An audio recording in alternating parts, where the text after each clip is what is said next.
Welcome to Ask the Experts. We're all watching the screen like, oh, there we are. Hi, hello. Thanks for joining us. I'm Jill Schlesinger, editor-at-large of CBS MoneyWatch, and I'm joined by our executive editor, Jack Otter. I was looking for Hollywood Squares. You know what? Is that gone? I think it's gone, finally, Oh, right, wow. Megan? Uh-huh. We have to pay Megan. Okay. Yeah, We'll bring her ice exactly. cream. Now, full disclosure, Jack does not feel well, so he said he is not responsible for anything he says. Okay. Alka-Seltzer Cold Plus is responsible. Is that right? Yeah. You got a little cold thing going Yeah. on all over the place. Exactly. Yeah. It's that time of year, my God. Yeah. Okay. We're going to get a little snow here. It's very exciting, and you're going to have to just go home, crawl into bed, and study the new 401k rules that are going to be coming out. So before we just get into some of the headlines of the day, I want to tell you, here's the tease, as we say. Ms. Beverly Goodman, the fantastic and talented Beverly Goodman, joins us today. She is now at Barron's, the mutual fund editor, and she wrote a fantastic article about new 401k rules. Things are changing out there.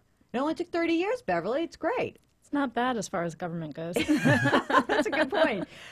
So anyway, Beverly has worked as a financial journalist for 20 years. She spent a couple years at Fidelity, even. Mm-hmm. That's right. The House of Johnson. And she was the managing editor of the firm's homepage. She was senior editor at Smart Money, where she kicked Jack's ass, pretty much. Yep. Right? And she also has answered readers' personal finance and investing questions at TheStreet.com, covered technology industry for Red Herring, and wrote extensively about tax policy. Yes, about tax policy for Money Magazine. So, Beverly, we're very excited to have you. And before we start, let's just do a quick synopsis of what happened today. It was kind of a boring day on Wall Street. I have to say that I was on the radio this morning, and I have to do these hits for stations at 15 and 45. And I was like, oh, my God, there is no news today. This is the slowest news day for financial world in a long time. So there's still some nonsense going on in Greece, but basically the Dow is up almost 6 points, 12,883. NASI up almost 12 points to 2915. Yeah, another 11-year high. You can say We'll that. be getting a lot of those. Yeah, I know. It's like, don't you feel like you just want them to say, like, still far from 5,000? And S&P 500 up just under 3 points to 1349. So, gang, Dow 13,000 is just around the corner. Are you excited, Beverly?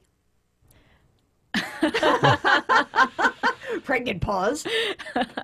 There's no wrong answer. I don't put a ton of stock in those sort of hallmark numbers, and I also not always sure that the Dow's the best representative of the market, to be honest. Oh, what's your favorite index? This is if I met you at a bar, I would be like, baby, what's your favorite stock index? What would it be? That'd make for an interesting night. It would be. Oh, very boring.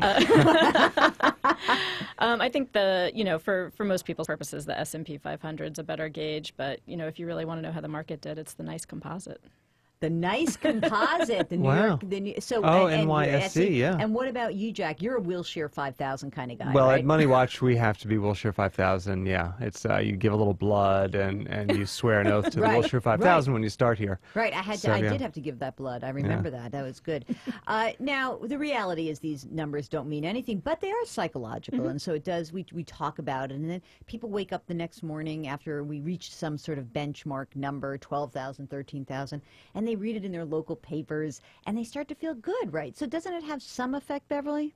Sure. I mean, I think anything that gives people a little something to engage with, whether it's, actionable or not, is not necessarily the point. But yeah, if it gives people a reason to maybe check in on their portfolio or, Right.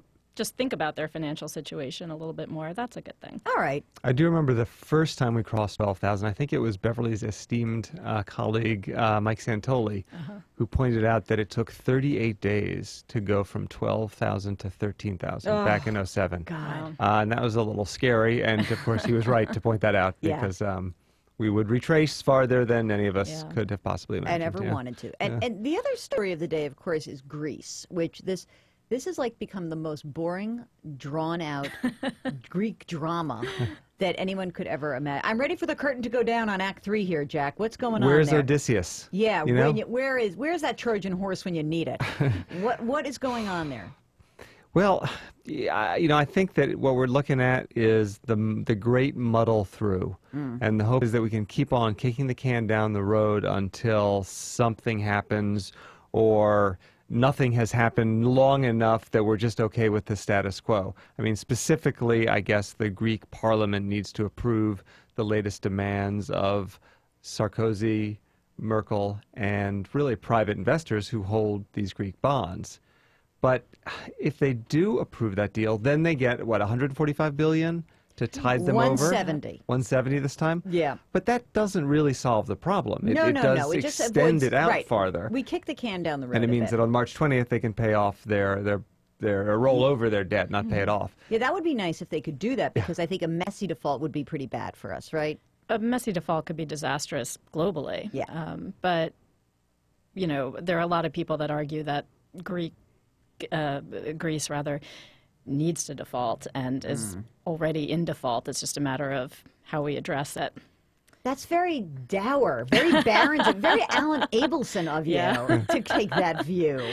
Yeah, well, there's more there. It's interesting. As Americans, I don't think we even totally understand the cultural implications. I was talking to a European investor not too long ago who was, basically just talking about the history of the countries and basically how we all know a lot of this rests in Germany's hands. And, not that long ago, Germany was the cause of a lot of unpleasantness in Europe. Yes, I didn't want you to hear. There was some guy who was a German politician who was talking, it was last year, and I think it was October or something, and they were talking about how the Eurozone countries, the 17 countries, haven't come up with a final solution yet. I was like, whoa, bad term phrase. there, very bad term. And, on the other hand, the Germans are obscenely obsessed with inflation. And there's no way there's going to be inflation in this massive deleveraging environment, but they are so obsessed with it that it seems crazy. But I think they're going to have some sort of deal with Greece, at least in the near term, because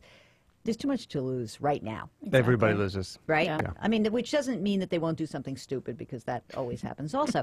And speaking about things that are not particularly great, the home foreclosure market is, we got some new data out on that. And foreclosure inventory is dropping. But as our Elise Glink likes to say, that doesn't mean that this is all over. And CoreLogic came out with its latest national foreclosure report. They said the number of loans in foreclosure inventory was down 8.4% from a year ago. So here's the thing. That's all because they just stopped the foreclosure process for a while during the whole robo-signing scandal. That's going to pick up again if they get the settlement done, right, Jack? You would think so. I mean, the goal of the settlement obviously is to keep people in their houses by either lowering their principal, reducing their interest rate. But yes, I think it gets us a little closer to facing reality, and facing reality is going to require more foreclosures. Yeah. And by the way, it's clear that whatever the Obama administration wants to do about housing, it's been a wretched failure, and I think the new plans are not going to work too well. So not so good there, but here's the ready for the bridge. Some good news out of the government, according to Ms. Beverly. Hey, Sally, could you put this up? Because on the screen we have Ms. Beverly's article in Barron's, the true 401k fees to be revealed. Can you just look at the date here? Saturday, January 21st. I think she was the first person to write about it, which is pretty awesome. And I piggybacked on her because, when smart people write stuff, you're cue to write something not quite as good, but funny. So what we got are some new rules out of the Department of Labor about 401k plans. There's over $4 trillion in 401k plans, so this affects a lot of us. What is going on? What are the new rules, and why should I care? Well, anyone who has money in a 401k plan should care, and a lot of 403bs, which are the plans that a lot of nonprofits have, are covered by this, although not all of them. And basically, the Department of Labor has issued, in short, rules that mean people need to understand what the fees they're paying are, which it's really kind of shocking that was not already a rule. I know, right? There you go. We didn't have to tell you how much we were charging. Exactly. It seems insane. So if you think it's insane that, your mortgage or a house transaction, it's buried deep in these documents, it was just never there. Exactly. And it's not only was it not there, there are many complicated ways that these fees get assessed, and there's revenue sharing agreements we can talk about a little later, but it's a complicated system that, you know, is now going to get a little light shed on it. And Beverly understands this better than I, but revenue sharing agreements are sometimes called kickbacks, right? Wow. I mean, not to put too fine a point on it, but right. I mean, weren't there Shakedowns. Weren't there? Well, that's not so much as that. As like if you give me your business, then it's not going to cost you anything Right. because we're going to charge the investors to this little back door. So how does it work?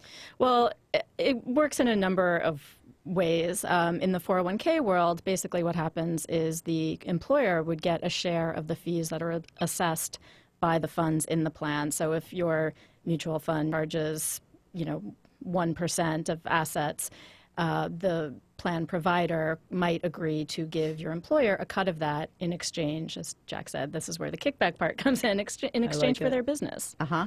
There are some other fees that are out there. I mean, we know that, I think that a lot of people still forget that when you have any sort of mutual fund, there is a fee for the investment part. Even, Jack, in the great CBS index fund, we pay a whopping 1 basis point, 1/100th of a percentage point in one of our funds. Which is a pretty good deal. Which I'd never heard of. In fact, I spoke to a financial advisor who was doubtful that such a thing even existed. And there it is. And there it is, yeah. So we know that investment fees, the mutual funds, and this is also going, clearly there's also big insurance companies that sponsor these plans, and those have serious fees in those plans. Can you talk about some of the administrative fees that pile into this process? Sure. Well, as you said, the investment fees are attached to the funds themselves. The administrative fees are plan specific. So that has to do with anything involving the cost of managing the plan specifically, which could be trading, just tracking all the inflows and handling the outflows, when people put money in or take money out of their plan. But it also covers sort of record-keeping fees, they're called, which is the call center. So there's an 800 number for investors to call. It's the website. It's handling all the paperwork, that sort of thing. Or even if you have a participant loan or with hardship withdrawals can get That's part actually of this? considered a third category. Right. So when you're thinking about the 3 categories of fees that are now going to be disclosed, it's the investment, the administrative, which applies to everybody, and then individual, which is just specific to your situation. There's also the one twist here, and we're going to get to your questions. Just I think this is so fascinating that there is now also a new requirement where the funds have to show performance. Yes. That's kind of interesting, right? Yes, they have to show performance based on a relevant benchmark. And actually, the plan provider can choose the benchmark, which is interesting and underreported, I think. But hopefully that will work to the investor's advantage. But every fund compares itself to a certain benchmark. The plan provider can actually change that if they think that there's a more relevant benchmark or one that's just easier to understand. The leeway there is to provide a benchmark that's easier to understand. For instance, a lot of people may not really know what the Russell 1000 is, but the S&P 500 is, much more commonly used. Right. I think also it's important to explain to people why they should care about this, because when we talk about the numbers, 1/100th of a percentage point or even 1 percentage point, it sounds like it's not the big tomatoes, right? Why do we even care about this? So when I was working on my book, which we'll begin to plug more and more as we get closer to May. What's the name of that book? Worth It, Not Worth It. Thank you very much, Jack. I actually went online and took one of these calculators just to see how much it would be. And it would amaze me so much that I went to a different calculator. I thought that must be wrong. Yeah. And I got the same number. So I remember more or less, just to make the math simple, I took a couple. They each had $50,000 in their account at age 30, and they didn't put anything more in. Again, just to make the numbers simple. So 100 grand, and I had them earning 8% over the next 40 years. Under one scenario, they paid the average mutual fund fee of 1.3% Okay. points. And on the other scenario, I took my lowest fund at the time, which was 7 basis points, 7/100ths of a percent. And the difference was $500,000 at retirement. I couldn't believe it. I thought, no way. Does that translate into that? But really, it's really shocking. But what's also surprising is, that may feel small on a year-to-year basis, but as you so aptly pointed out, it's huge over decades. But also, I think a lot of 401k plan participants are going to be surprised when they realize all the other fees that are assessed on their funds. It's really appalling the amount of funds in 401k plans that actually carry loads, sales charges Absolutely. that you pay. I mean, that's terrible. And especially in smaller plans where Yes. the employer doesn't really have tons of options. You have 25 people who work for you. You don't have this great bargaining power with organizations. Exactly. It's very bad. So I think this the one thing when I first started thinking about this, I thought, okay, people are going to say, well, what do I care? I have no control over this. Like, it's not my, the plan is the plan. I'm stuck with the plan. But I do think there's like a nice shaming aspect to this, right? Oh, absolutely, where you can literally say to your boss, Mr. Moonves, you're really awesome at running a media conglomerate. You're fantastic, but your plan blows, and we got to do something better than this. And I think that and I also think even the employers themselves don't even know half of these things. That's very true. And I think you're right. When it comes to the larger companies, there is that shaming element. When it comes to smaller companies, a lot of these people are, from companies that have 3 people doing HR, payroll, the whole world of employee benefits. And they outsource the 401k duties, and it's worth it to them to pay a little more, so it's one less thing that they have to do. True. But when they take a better look at it, It might not be so worth it. it may not be so worth it, and it's their money in that plan too. Right. Also, it could lead to the creation of a cottage industry of low-cost 401k providers. Which is already starting, okay. actually. Yeah. Schwab and Vanguard have both entered. Fidelity is also moving in that direction. They're, of course, the biggest plan provider. There are several sort of name brand options that are specifically aimed at 401k plans with little money in. I think Schwab's threshold is something like 20 million, and Vanguard's is about there as well. Okay, but that is, I mean, really, 20 million, you think that's a low threshold, but it's... Sorry, that's the top end. Right, exactly. So one of the things that's also interesting is that if you do work for a small company and your boss doesn't really care, it's a great thing if you care and you can get together with your employees, your fellow employees, and say, hey, boss, this kind of stinks, and, it would be great if we could do this, and it would make us feel better, and this is all going to, it's going to benefit all of us. So I would encourage people to pay attention to this stuff. This summer is when we're going to start to really see this stuff, right? Yes, the rules kick in for the actual plan providers over the summer, and investors will see, August 30th will be the first. So you're going to be coming, stumbling back from the beach and saying, oh my God, am I getting hosed in my 401k? But you can read about it on Labor Day weekend, so that's good. Yeah, that'd be awesome. You can sit down That's with all the good. documents. That'll be fun. Hey, let's take some user questions because this is kind of fun. Lorraine is retiring from her present job in a year, January 2012. She will receive approximately $3,500 per month after taxes. She's got a small nest egg. It's very funny. She says she has $20,000. I've read it as $20 million. And I thought, wow, that's not so small. She's got $20,000. She wants to know where to put her $20,000 nest egg. And let me just finish up here.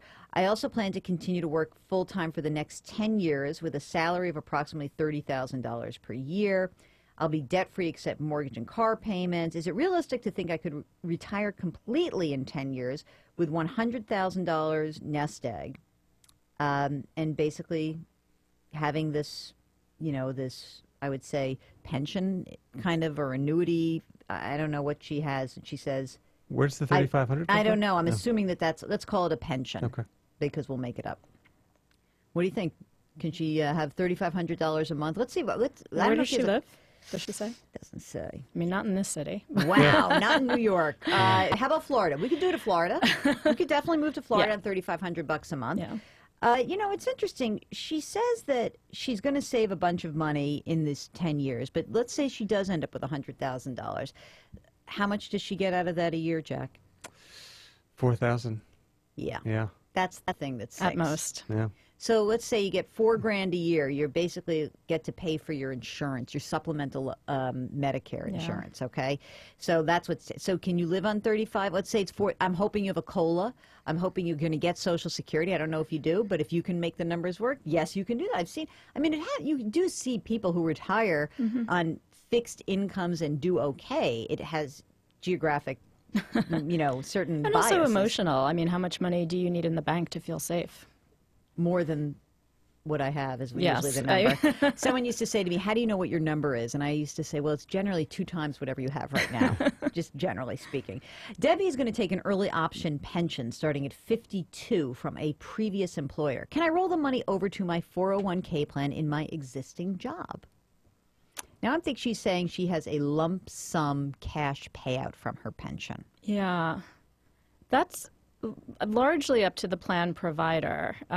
I don't hear about that happening too often. It might also be easier for her to manage if she rolls it into an IRA. I would think an IRA rollover is easy unless she has, what she could do is go, I have a cash out option, put it into an IRA rollover, and then from the IRA rollover, roll it into her 401k. It might be easier for her to do it that, but she'd have to have a great 401k to justify I was that, gonna right? say, what's the reason for doing this? Do we Well, the know? only reason I would think of to do it, to roll it into your new 401k is you want to have maybe some loan provisions, you want to, I don't know, you're in a highly litigious part of your life and someone is going to sue you and a 401k is protected. So is a pension, though, right? Yes, but she probably, if she takes the early option from I wonder the pension, why is she doing? why not just leave the pension there? Yeah. I don't know.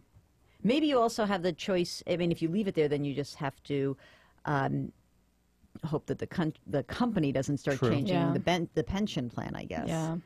Barb in the chat room wants to know, do pensions fall under a different ruling than 401ks? Well, they're both ERISA.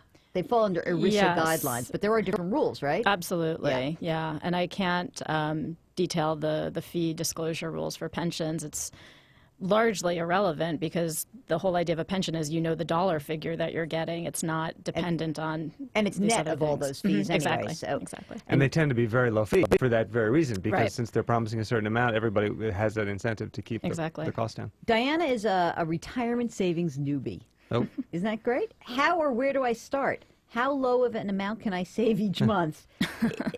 Jack, listen to this. If unemployed, is it better to wait until getting a job, or can I put as little money as $5 a month into some sort of retirement plan? Once I have that plan, what do I need to do with it after I open it? This is somebody who needs to buy Worth It, Not Worth It.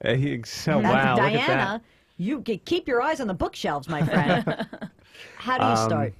Well, I would not bother to open an account with $5. I think it's great to start that little discipline, but if you're unemployed, you might need the cash flow. Plus, I don't think anyone's going to take that amount from you, so at the moment I would just put it in a savings account somewhere safe. If you need to draw on it 3 months, 5 months from now, great.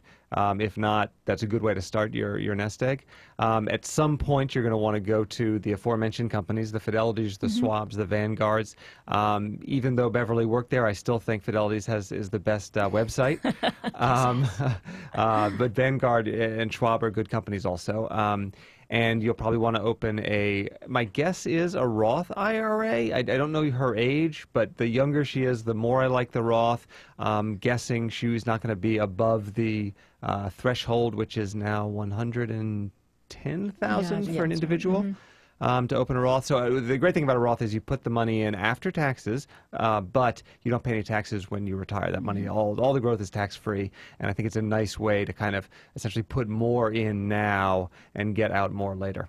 And the other nice thing about the Roth for someone just starting out, which is not something I necessarily advocate, but it might make people feel better, is that you can take out your contributions at any time. So if you do get a job but then somehow run into some other trouble, you actually have access to your Roth savings, whereas you wouldn't a traditional IRA. Right, right. Tanya is concerned that what she's been doing for retirement is not enough. She's 37 and she has the following. Pension, a 401k. She contributes 6%. The company matches up to 4%. Roth IRA and traditional IRA that I go back and forth based on my annual earnings. So she must make enough money to have to go back and forth. And Social Security, God willing, if it's available when it's time for me to retire. Single, no children, no mortgage, no car note, because I took some big risks early and I paid dearly. Right now I'm just trying to rebuild my nest egg as safely as possible. Any suggestions? I wish I knew the amounts. Yeah, it's but, hard without the amount, but she actually sounds better off than a lot of people. I'll say, first of all, pension. Hello. Right. Yeah. Get me one of them. I'm telling you. And no debt? And no debt. And I would say, Tanya, assuming that you also have a nice emergency reserve fund with 6 to 12 months, I'm sort of leaning towards 12 months these days for my emergency reserve funds, that you just keep nudging up your 401k till you're at 10, 12, 15% and really rocking and rolling there. It sounds like she might be risk averse given her bad experience, so I would say don't get too risk averse. A pension, under most circumstances, you can kind of think of it as guaranteed. I mean, it's supposed to be guaranteed. Of course, things can happen, but for the most part, it's a defined benefit. You will get X amount when you retire, so you don't want to put 100% of that 401k in money markets and bonds. You want to have some stock exposure. Should inflation come, make sure you get some growth. Even though they're scary, over the long term, they'll probably do better. Rosa in the chat room, boy, do I have an opinion on this question. I have an account with TIAA CREF and another one with AXA Financial. Neither rep has been helpful in person. I want to merge them into one account at Prudential. Oh. You got my feeling here? You feeling it with me? That wouldn't be my advice. Why, Beverly? I think TIAA CREF is a really reputable company, and it's too bad she had I'm sorry, I missed the name. Rosa. Rosa.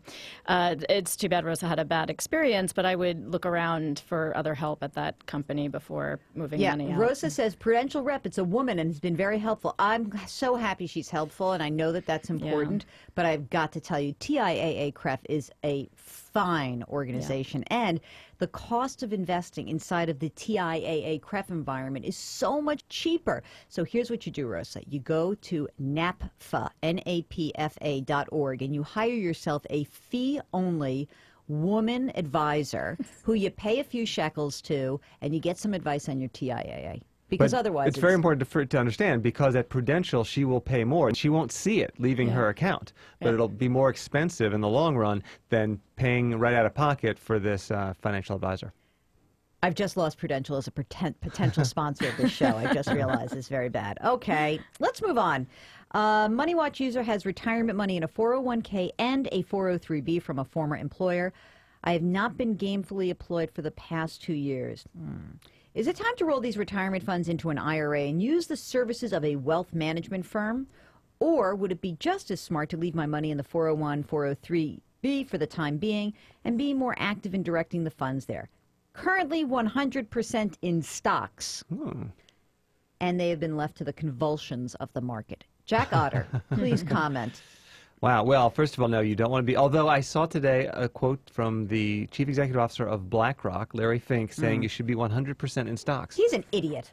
That is ridiculous and irresponsible. Okay. That is irresponsible. I wasn't going to phrase it quite that way, but I would agree with you. Oh my I God. can't argue with you there. That's terrible. Yeah, I think that's pretty bad advice. It's worked out well since March, 9th of 2009, but no.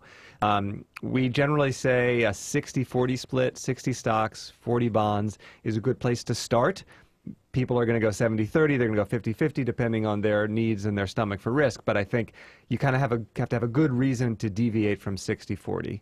And of course, we don't know what is in these plans. Often the advice is you want to transfer a rollover out of a 401k into an IRA because you have more options. But sometimes 401k plans are pretty good. They're protected even more than IRAs if you're ever sued. So it's not a slam dunk.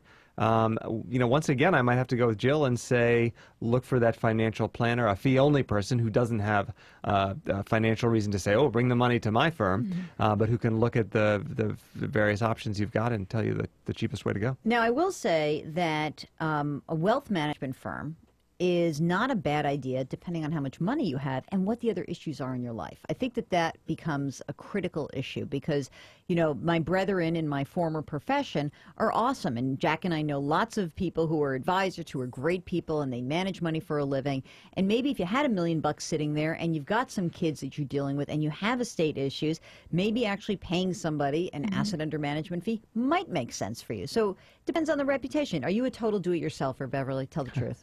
No, actually, I think this is hard stuff, and it's not a reason to disengage, but sometimes it is a reason to pay for someone's expertise. She is very politic, isn't she? Oh, yeah. It's fabulous. But, you raise an interesting point because I shouldn't say it doesn't make any difference how much you know, but it's not just a question of knowledge and skill. It's a question of emotions. And Jill often says that her best role as a financial advisor was to calm people down, right? Oh, yeah. I mean, it was like in the insurance policy against doing something stupid. Yeah. Now, it's not to say that advisors don't do stupid things, because plenty of advisors do stupid things. But hopefully, if you're working with somebody who has a good reputation and has done it for a while, they can steer you in the right direction and help you save or make money in other areas of your life. And I think that's something that people really don't focus on. You go to an advisor who may give you a recommendation, all of a sudden you're saving a few $1,000s in your taxes every year. Or that insurance. pays, right, Yeah. or pays, and that pays for the fees. So I think that's all good. Now, Beverly, because you are a smarty pants and a mutual fund editrix, I want to know how you think the industry is doing right now, or is it becoming more consumer friendly? Do you feel like it's getting better for us out there? I see that there might be some new money market rules that could go into effect, and regulations about making money market funds beef up their assets in case we have like a little bit of a run on a bank. Whoops. Yeah. I also wrote about that in January, and now it seems there's maybe a little bit of an accelerated timetable, although it's really still not clear when these rules will take effect. Or, I'm sorry, it's not clear when the SEC will propose their rules. Right. Once they propose their rules, it still could be 9 months before they get hashed Mary's out busy. and take She's got effect. things to do. She's counting her money. That's the first thing she always does. I still am often a little disappointed with the fund industry's seemingly knee-jerk reaction against regulation, and I think in general they're in a tough spot. They're facing a lot of pressure from different parts of the financial world. A lot of people think, I don't think this will happen in our lifetime, but with the emergence of separately managed accounts and on the sort of the high-end side and ETFs on the low-end side, traditional mutual funds are kind of feeling, I think, a little squeezed, and many of them are even cannibalizing their own business to branch into those other areas. So it's definitely an industry under pressure. I don't think it's anything most investors need to worry about. And what about ETFs? Are we going to see platforms of ETFs in retirement plans anytime soon? Absolutely. Schwab already announced that they want to roll one out in 2013, and I'm all over that. Yeah. I'm calling Mr. Moonves if he needs a little. That would be awesome. yeah. What do we think about these new money fund regulations? On the one hand, yeah, I don't want to see another primary reserve situation, but on the other, the margins are non-existent now. I've heard that some companies are actually losing a tiny bit of money just to maintain a positive return. Well, the money fund rules that are being proposed now are pretty dramatic, and a lot of people would argue pretty draconian. I am not sure how I feel about them, but I'm not.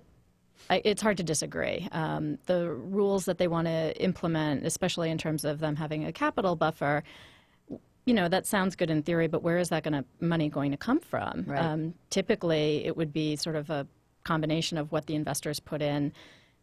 They would get a little less in return. They're getting pretty much zero return now. Right. As you pointed out, Jack, and as I said in my story, a lot of these companies are not, they're making a little bit of money, but they're Yeah, it's bupkis. It's a lot not of where them they're are making eating real money. fees. Yeah, they're saying I want money. I have to have my money market as a value add to the client. But really, I'm going to make my money on the growth fund or this fund, whatever it is. Right. And the truth is, it's pretty cheap to run a money market fund. Right, I mean, exactly. it doesn't. Those managers don't get paid a lot in the Wall Street world, and they have a couple of Bloomberg terminals and decide what corporate paper they're buying that day. I shouldn't be so dismissive. Yeah, this guy's like, how dare she? All of your friends at Fidelity. Nice. The cash management account, the cash reserve. Yes, Fidelity, the largest retail money fund purveyor. But it's interesting because the money fund industry went through a big regulatory shift in 2010, and that really prevented the funds. You didn't hear about money funds with really the Greek debt crisis when the treasuries were downgraded or the U.S. government was downgraded. I mean, there were all of these things that happened that normally would sort of threaten to break the buck. No one even came close. Right. So a lot of people argue that we made those reforms, we made those changes. People didn't notice, and now it's sort of a little bit more of a political thing. And there's merit to that argument. I would think that, you know, as far as I'm concerned, I don't know why the fund industry ever fights disclosure rules, because you can disclose all you want and no one's going to read it anyway. Right. So, I mean, honestly, it's the best thing. Yes, of course we should disclose it because no one cares. What are they going to do? You know, and there's all this research that shows that disclosure actually doesn't change the habits. You know, if you look at these credit card statements, where they say they have to actually disclose the fees and your real rate of interest. And guess what? Doesn't change anything. So you might as well just be like, yeah, we're behind it as an industry. We're protecting the consumer. Okay, Barb wants to know, any kind of published rating for investment firms? Well, that does, I mean, yeah, there's a published rating if they're publicly traded and they have debt. Right. Morningstar? Well, is she talking about financial advisors or I don't think fund no, firms? I think she's talking about fund firms. Oh. No, not really. And I don't know that there should be, because a lot of the largest firms have a lot of great funds and a lot of dogs. And, you know, just because one firm gets rated tops, I mean, everyone talks about Vanguard, and it's certainly hard to say a lot of negative stuff about Vanguard, but you don't necessarily want all your money in Vanguard funds. There may be better options. You know, the boggleheads are about to come and kill you right now. The hit has gone out on Beverly. Yeah, but the DFA folks are going to They're going to guard her. right in. That's right. It's possible she's talking about, you know, is Merrill better than someone else? I don't know, Morgan Stanley or whatever. And you know what? I think that in that case, it's really irrelevant because you have to drill down to the advisor or the broker, him or herself. And then that's, and it's hard. And some of it is, you got to sit in front of these people and talk to them, and you have to determine whether you feel comfortable with that person. The smartest guy or gal in the world. It's the same thing with a doctor. Could be the most renowned doctor in the world, but if you sort of like, I hate this person and I can't even be in a room with him, just don't do it. There's plenty of good people out there.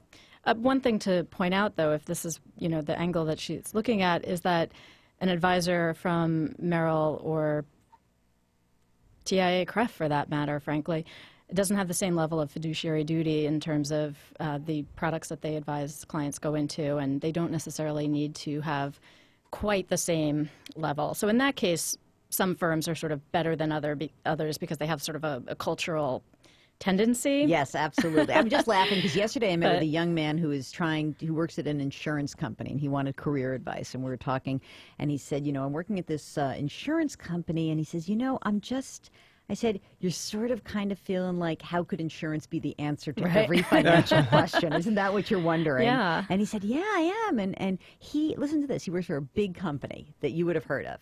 And he wanted to go get his CFP, so Certified Financial Planning Designation. So I have one of these things. And, you know, you go through some coursework, you take a bunch of hard tests, whatever. And they said, we don't want you to do that because we're scared that that would actually put you automatically into an investment advisor relationship where you would have a fiduciary duty. You would have to put your client before yourself or the firm. That is a frightening message to send to somebody, isn't it?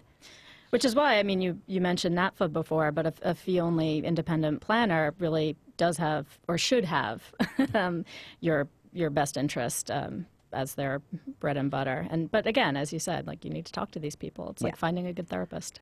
Oh, I love that analogy. Judy wants to know, she's last question in the chat room, is there a standard fee structure for investment advisors whose fees are based on transactions? First of all, Judy, I don't know why you'd want someone whose fees are based on transactions. That's just, unless you have an account where your Nana left you $1 million in the best diversified portfolio of stocks, and you're going to keep them, then, I don't, even if you were going to do that, you might as well just open up a brokerage account anywhere. Don't pay by the transaction. You want to pay, if you're going to get advice, this is me, I'm going to let these guys talk, but I'm passionate about this one. You pay an asset under management fee, and there's usually a sliding scale. If you've got, you know, less than $500,000, it'll cost you 1.25% a year, and if it's $500,000 to $1.5 million, it'll cost you 1-ish, and about $2 million, it'll go down to 0.75%. But that's the kind of fee structure where, especially if someone's actively managing your account, is probably going to be a better structure for you than a transaction-based. Now I've gone on my soapbox. What do you have to say to Ms. Judy? I'm not sure I have a lot to add. I totally agree. I would only add I think Jill's reasoning is that if it's a transaction-based fee structure, then it is in the advisor's financial interest to have more transactions. Exactly. And it's never in your interest to have more transactions. Even if they're good ones, odds are, study after study shows, you're going to lose money by having more transactions. Right. Oh, You know what? Even with the cold medicine, he's so wise. Did I mention he wrote a book? What's the name of that book again? It's called Worth It, Not Worth It. I'm just saying. We're going to doing this every show for the rest of the year. I'm sorry, but you know what? He's our buddy. So that's the end of Ask the Experts. I want to thank Beverly Goodman. Please go out and buy Barron's because she is phenomenal. It is a fantastic, do we call it a magazine or a paper these days? We call it a magazine. I think you did. Yeah. That's what I thought. I always say if you had to read one thing every single week, you would read Barron's. That is the truth. And so go get Barron's on Saturday mornings like the rest of us, old geeky, weird people. And Beverly, but you can't really get on the Barron's site unless you pay for the site, right? Some of it is free. Okay, so go check it out yeah. at barrons.com. And Beverly's stuff is awesome, and it applies to you because it's all mutual funds, and she's really smart. So thank you so much for joining Thanks us. for having me. Jack? And she's a good writer, too.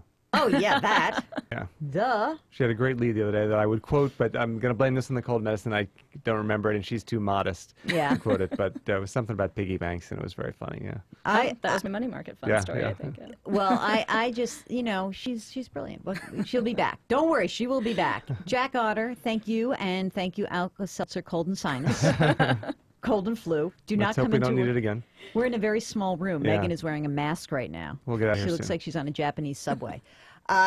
So thank you all very much for watching Ask the Experts every single week on Wednesdays at 4 o'clock Eastern Time. And yes, we do make this available for you later. You'll be able to download the whole thing if you'd like. Miss Sally is running the show, and she always does a fine job. And Miss Megan always makes us look better than we ever are. So thank you all for watching, and we'll see you next week.